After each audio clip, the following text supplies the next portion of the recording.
자, 안녕하세요. 저 토목시공기술사 재권 교수입니다. 자, 오늘은 그 합격 답안에 대한 기본적인 생각을 한번 해보겠습니다. 자, 합격 답안에 대해서 어떻게 쓰느냐 많이 고민들을 하시는데, 자, 합격 답안에 먼저 정의를 한번 생각을 해보고요. 그 다음에 출제자의 어떤 채점 기준을 한번 생각을 해보겠습니다.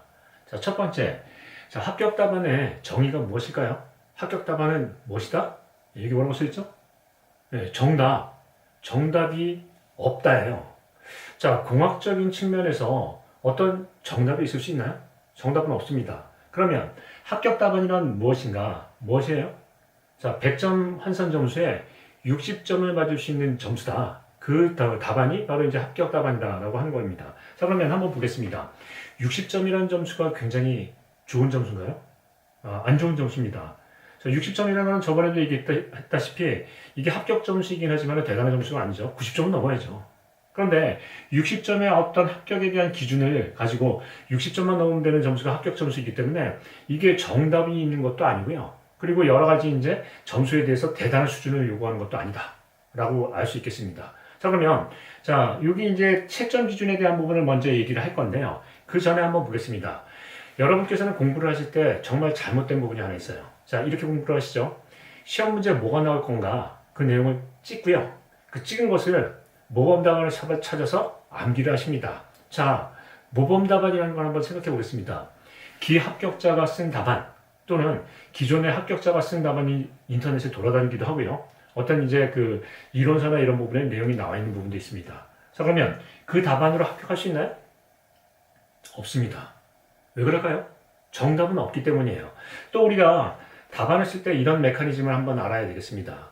이 시험은 소수의 몇 명을 뽑는 정해진 숫자를 뽑는 시험이기 때문에 답안이 똑같이 많은 사람이 그런 얘기를 했다고 한다면 경쟁력이 없죠. 변별력이 없기 때문에 다 떨어질 수밖에 없습니다. 따라서 인터넷에 돌아다니는 뭐 좋은 답안이라든지 아니면 주변에 합격한 사람이 있는 답안을 그냥 답습해서 쓴다 그러면 굉장히 위험하죠. 이른바 뭐죠? 합격할 수 없는 답안.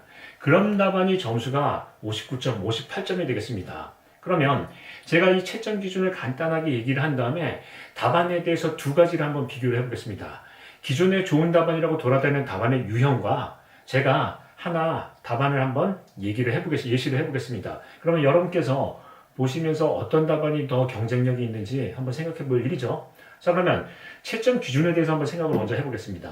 채점 기준. 첫 번째, 정확성입니다. 자, 이거는 뭐냐면, 이 정도 되면 이제 그 효과음이 나와야 되는데, 우리는 이제 그 어떤 B급 정서를 지향하는 바가 있기 때문에 그대로 한번 가보겠습니다. 자, 정확성.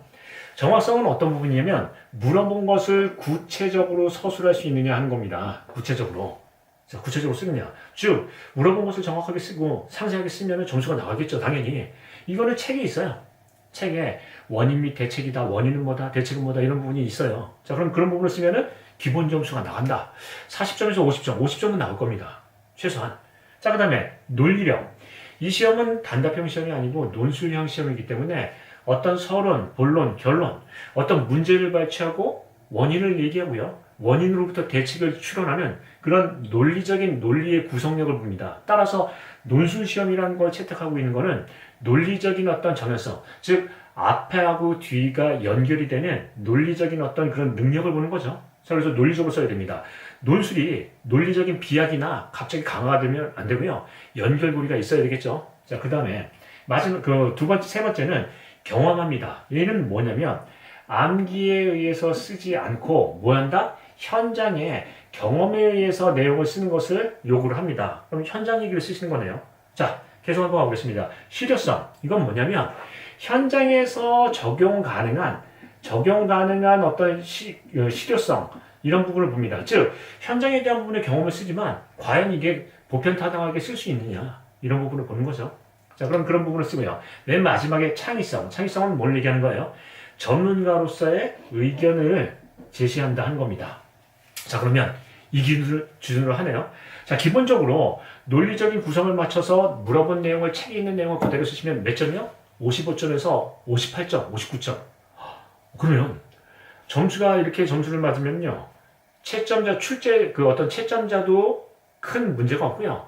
받은 사람도 큰 의의가, 어떤 이의가 없어요. 무슨 얘기냐면, 59점, 만약에 제가 52점 맞으면 어떤 생각이 들죠? 왜 나는 52점 줬어? 내가 그렇게 안 됐나? 이 시험은 어떤 시험이야? 라고 이렇게 어떤 이의가 있을 수 있지만, 만약에 59점, 58점 되면 어때요? 왠지 기분은 그렇게 나쁘지 않아요. 자, 주변에서 만약에 물어봅니다. 김정은 씨, 이번에 시험 몇 점 맞았어? 라고 얘기하면 이렇게 얘기할 수 있죠. 52점 맞으면요. 물어보지도 마. 생각하기도 싫어. 이렇게 얘기하시면, 만약에 59점 같으면 어때요? 점수를 물어보지도 않았는데, 나 이거 59점 맞았잖아. 하면서 왠지 뿌듯함. 그런 부분이 있기 때문에, 여기 책에 있는 내용을 논리적으로 구성을 쓰면요. 그런 점수만 줘요. 즉, 무슨 얘기죠? 당신 정말 책에 있는 내용 잘 하시네요. 그래서 최고의 기사 같아요. 하지만 기술사로서의 어떤 그런 면모는 안 보이네요. 하는 부분입니다.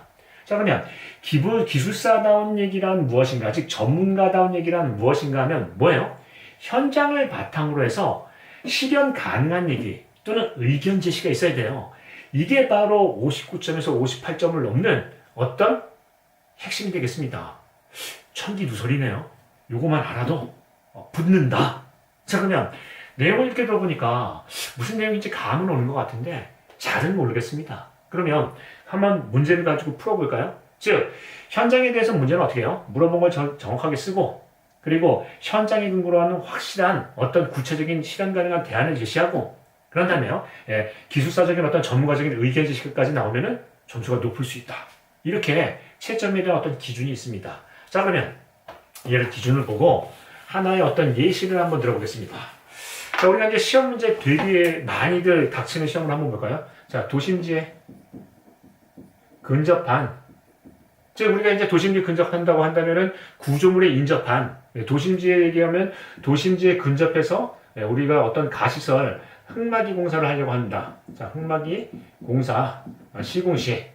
공사시에 시공시에 여기서 발생될 수 있는 주변 구조물의 침하의 원인하고 대책을 쓰라. 이런 거 많이 하죠. 흙막이 가시설을 하면은 어떤 벽체의 변이 때문에 주변이 침하가 되고요. 실제로 이런 게 매스컴에 많이 타기 때문에 이런 생각을 합니다. 아니, 토쟁이는 왜 맨날 저런 사고가 나는 거야?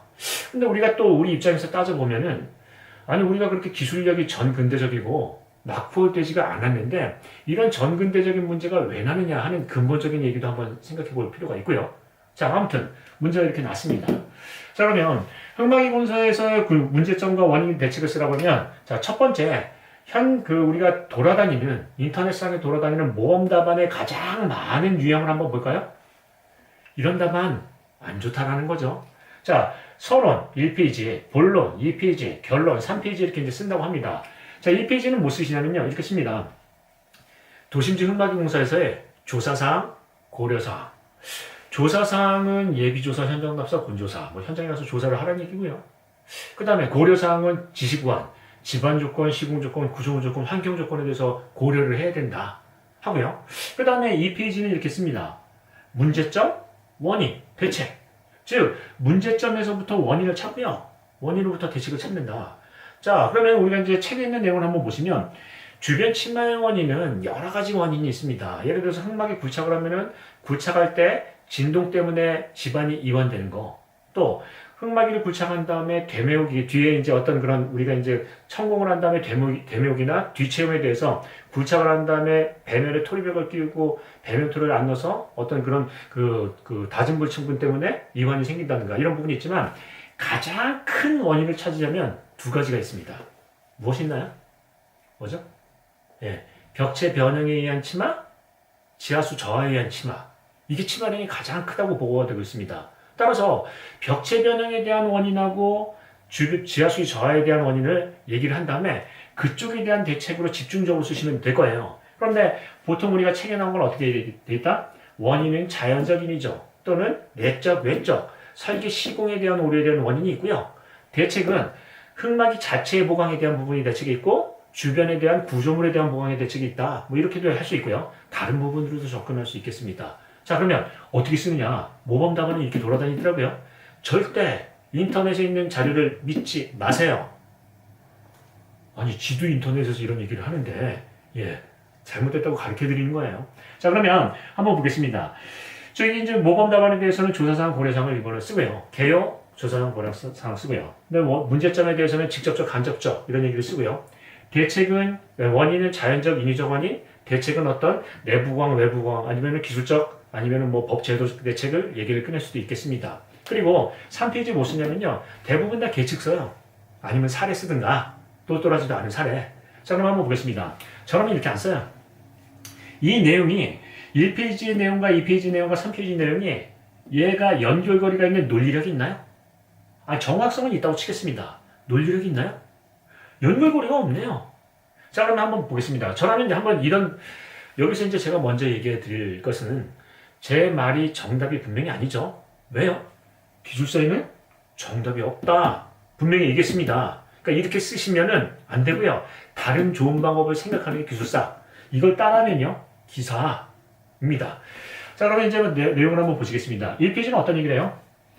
항상 범인은 어디 있죠? 현장에 있습니다. 따라서 문제의 해결책은 어디 있어요? 문제 자체에 있어요. 자, 한번 보겠습니다. 여기 근접이라는 얘기가 있네요. 또 도심지에 대한 부분이 내용이 있어요. 자, 그러면 한번 보겠습니다. 도심지에서 근접 공사를 할 때는 근접이 어느 정도까지 근접이 돼야지 대책공이 들어가나요? 예를 들면 한번 보겠습니다. 여기 흑마기 가시설을 한번 이렇게 볼까요? 가시설을 공사를 해서요. 예. 이제 내용을 보시면 여기 이제 주변에 구조물이 있습니다. 자, 이렇게 구조물이 있다. 그러면 대책을 보시면 여기 내부의 보강 대책, 즉 스트러트를 뭐 두 개를 한다. 아니면 강관 버팀목을 한다. 선행하중 잭을 준다. 아니면 여기다가 그라우팅을 한다. 뭐 이런 것들에 대해서 내부 보강이 있고요. 그 다음에 여기가 뭐 말뚝 기초로 하면은 기초 보강, 우리가 얘기하는 어떤 언더피닝도 있고요. 여기에서 그라우팅을 하거나 어떤 이원 범위가 차단되는 공법을 쓸 수 있겠습니다. 자 그러면 한번 보겠습니다. 어떤 공법을 쓰면 돼요? 어떤 기준으로 어떤 공법을 쓰면 되나요? 자 처음에 이렇게 한번 접근해 보겠습니다. 맨 처음에 자 도심지에서 흑마기 공사 시에 어떤 주변 치마 영향에 대한 근접도 평가요. 그게 무슨 얘기냐? 집안 이완에 따라 벽체 변형이 됨에 따라 치마가 생길 건데 그런 식으로 해가지고 영향 범위를 평가하는 방법이 있고요. 지하 수위가 저하되면 지하 수위가 저하되는 범위에 대한 평가 방법도 있습니다. 예. 아니면 얘가 뭐 전단 파괴가 이렇게 난다고 가정한다면 이 45도 범위 내에서 여기서도 어떤 이완 범위가 나올 수 있겠습니다. 따라서 우리는 먼저 이 대책을 수립하기 전에 뭐부터 얘기해야 돼요? 예. 근접도 평가 또는 영향 범위의 평가. 그래서 자 근접도를 세 가지로 나눠보겠습니다. 첫 번째는 고위험군, 그 다음에 중위험군, 그 다음에 저위험군으로요. 자 고위험군에 걸리면은 무슨 대책을 가냐면 요 대책 구간, 대책이 필요한 구간이에요. 그때는 내부 보강, 외부 보강을 다 가겠습니다. 자 두 번째 중위험군은 요 주위 구간이에요. 주위를 요한다. 그러면은 어떻게 한다? 둘 중에 하나를 보강을 하겠습니다. 내부 보강 또는 외부 보강. 근데 저위험군, 이게 이제 어떤 범위 내에서 충분히 이격이 돼서 문제가 없다고 한다면 무슨 구간이요? 무조건 구간.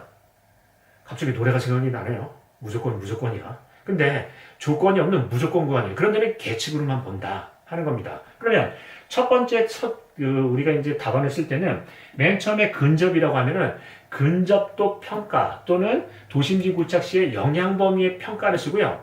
영향 범위에 따른 대책 수립을 할 거예요. 어떻게 해요? 고위험군, 중위험군, 저위험군. 그러면 앞에 1페이지하고 2페이지의 대책에 대한 내용이 서로 논리적으로 연결이 돼 있나요? 즉 대책 수립을 위한 근접도 평가예요. 즉 모든 대책을 비싼 대책으로 갈 수 있는 게 아니라 가장 고위험군만 간다는 거죠. 그런데 여기서는 한번 생각해 볼 일이 있습니다. 자 이렇게 평가를 해도 좀 맞지 않은 부분도 있어요.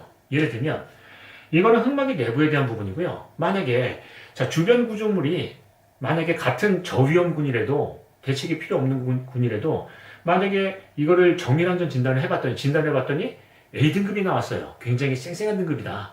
건전하다. 그러면은 이거는 문제가 없는데 만약에 2등급이나 D등급 나와서 보수보강이나 굉장히 무너지기 위험한 구조물이라고 한다면요. 그러면 저위험군이라도 보강을 해야 될 거예요. 그러면 우리가 대책을 수립한다는 거는 내부의 어떤 영향 범위도 중요하지만 뭐도 중요하다? 그 주변 구조물의 노후도 또는 기초의 형식, 기초의 깊이, 여러 가지의 것들도 종합해서 봐야 된다는 부분이 있죠. 그러면 3페이지 그런 얘기를 씁니다. 즉, 기초에 대한 노후도나 이런 데에 대한 평가가 별도로 필요하다라는 걸 핵심을 짚거나 아니면 어떤 얘기를 꺼낼 수 있어요? 최근에 도심지 흙막이 고착에서는 어떤 변형에 대한 뭐 두 가지 원인을 본다면 벽체 변형에 의한 침하, 지하수위 저하에 의한 침하가 있다면 벽체 변형에 의한 침하는 굉장히 신경들을 많이 쓰더라.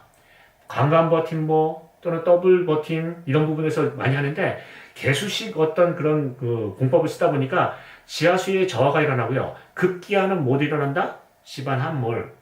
집안 함몰의 제1조건은 지하수의 유동이죠. 지하수위가 변동이 있어야지만 생기는 겁니다. 따라서 그런 부분에서 집안 함몰의 문제도 있다. 그래서 3페이지에 뭐 한다? 예, 최근에 어떤 도시 현장에서의 개수식 공법에 적용에 따른 집안 함몰 문제와 그 대책에서 핵심을 지릅니다. 자, 그러면 전자에서 제가 읊었던 어떤 모범 답안이라고 돌아다니는 건 뭐예요? 이 각각의 서론본론 결론이 개연성이 없어요. 그리고 어떤 현장을 근거로 한 내용도 없고요. 근데 두 번째를 한번 보겠습니다. 논리적으로 개연성이 있나요? 즉 대책을 수립할 때 어떻게 한다? 근접도 평가로부터 대책을 수립한다는 거네요. 자, 그 다음에 두 번째, 현장의 경험하나 실효성, 실현 가능한 부분이 있나요? 즉 고위험군에 대해서 그런 대책이 필요하다는 얘기예요.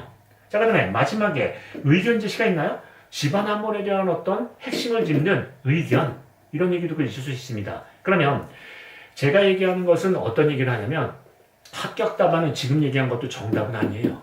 정답은 아니지만 우리는 어떤 부분을 본다? 60점을 넘을 수 있는 그런 답안을 지향한다. 따라서 내 답안이 60점이 넘을 수 있느냐 없느냐는 어떤 부분을 보시는 거예요? 요거를 잘 보십니다. 천기누설을 하자면 어디가 더 중요해요? 여기서부터 여기까지. 잘 보세요. 분명히 붙으실 수 있습니다. 아셨죠? 예, 그러면 요 정도로 하고 또 다음 기회에 좋은 그 팁이 있으면 또 준비를 잘해서 살짝 보여드리겠습니다. 감사합니다.